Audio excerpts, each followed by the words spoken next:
una extracción inicial de los tweets de una semana que ha ido desde el 3 de julio hasta el 7 de julio y que posteriormente... Hasta el 9, perdón, efectivamente. Hasta el 9.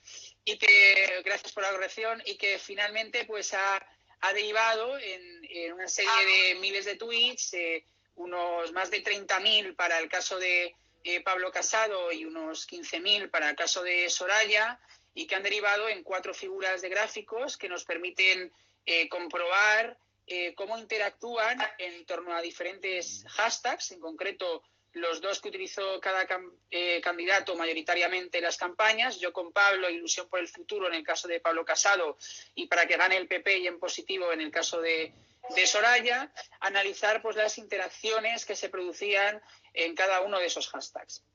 En concreto, lo que nosotros medimos con esas interacciones es fundamentalmente las comunidades que se generan de conversación alrededor de los candidatos, las estrategias de comunicación que utilizan los candidatos, los actores que están dentro de esa conversación y, bueno, obviamente las relaciones de poder que se dan entre esos actores, cómo se comunican, etcétera. Esa es una de las utilidades mayormente del análisis de redes sociales. Y en un momento en el que las redes sociales se utilizan pues tanto a nivel político como a nivel de ciudadano, pues es muy interesante pues para tener una monitorización de cómo se conversa y de qué manera se hace esa conversación en estas redes.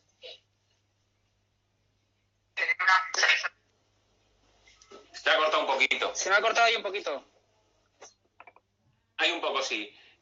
Retoma lo último que has dicho, lo último que no se te ha escuchado. No te preocupes. Nada, simplemente que el análisis de redes sociales es un tipo de análisis muy útil para medir esas interacciones en torno a las cuentas de redes sociales digitales, sobre todo en un momento en el que las redes sociales, tanto a nivel político como a nivel ciudadano, se utilizan tanto, ¿no? Pues tener esa monitorización nos permite controlar qué se dice, cómo se dice y de qué manera a través de estas redes, ¿no? Partimos de 2 perfiles en redes sociales, estamos hablando de Twitter, tanto de Pablo Casado como de Soraya. Hay una gran diferencia, por ejemplo, en el número de seguidores. Sí, a ver, hay una gran diferencia. ¿Cómo puede influir esto a la hora de la campaña? A ver, esto es una cuestión, obviamente, de también cómo se utilizan las redes sociales. Nosotros, por ejemplo, cuando hacíamos la extracción, hemos podido comprobar que, por ejemplo, para el caso de Pablo Casado, contábamos con unos 27.199 tweets en el caso de Ilusión por el futuro y 13.196 para el caso de Yo con Pablo.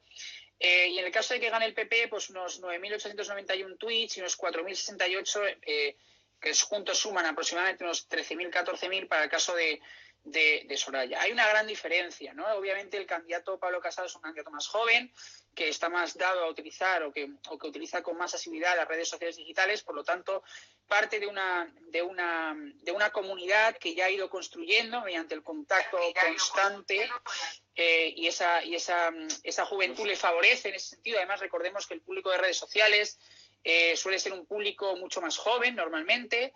Y el caso de Soraya, aunque es verdad que también tiene una tradición fuerte en redes sociales, de hecho su cuenta principal lleva abierta desde 2009, sí que es verdad que la utiliza con menos profusión, ha creado una comunidad, le ha costado más crear esta comunidad en torno a la conversación. Y eso, curiosamente, que Soraya tiene muchísimos más seguidores que Casado en redes sociales. Estamos hablando de unos 417K en el caso de Soraya en redes sociales frente a los 109K en el caso de Pablo Casado.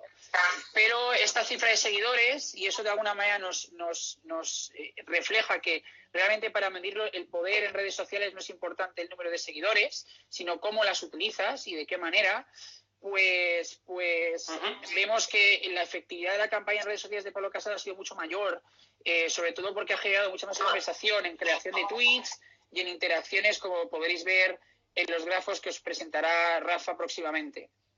Esto Sí, vamos a publicar un post desde congresoabiertopp.es esta noche o mañana por la mañana, donde vamos a dar y a hacer público el trabajo que ha hecho Julián y que gracias a él tenemos, y es muy interesante. Otras cosas. Pero